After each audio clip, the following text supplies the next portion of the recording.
правиш? Оправям си връзките. Аха. Трябва да ти кажа нещо. До следващия ноември няма да успея. Децата тръгват на училище.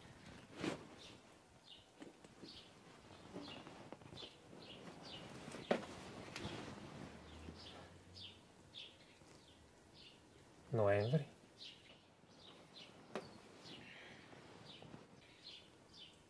Ами август?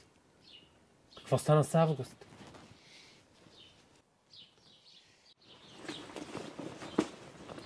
Жоро, не се сърди.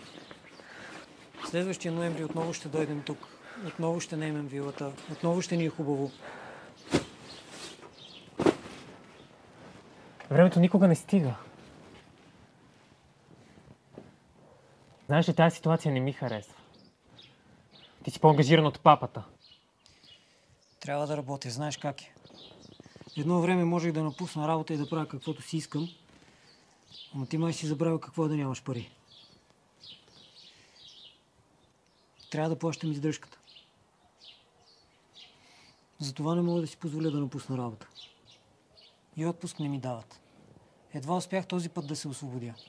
Какво остава за август?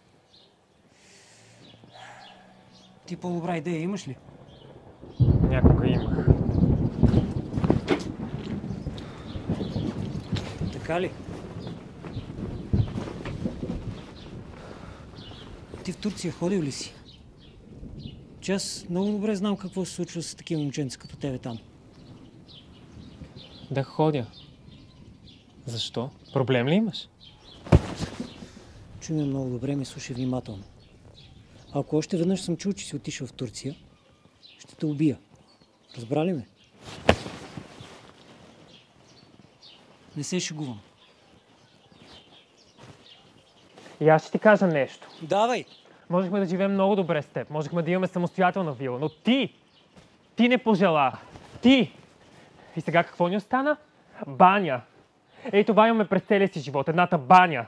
Това си го спомни, преди да ме заплашваш. Помисли колко пъти сме се виждали за последните 10 години. А? Помисли колко пъти си ме държал на дистанция. И тогава ми говори за Гърция, за Турция. И за това, че ще ме убиеш за нещо, което ти не ми даваш. Ти! Не знаеш колко ми е трудно. Аз не съм като теб. Да се задоволявам с едната нежност. Съсипваш ме, Бориславе. Копеле мръсно. Можех само и така да те напусна. Ами давай! Аз заради това съм такъв като тебе. Не, заради тебе нямам нищо. И аз съм едно нищо.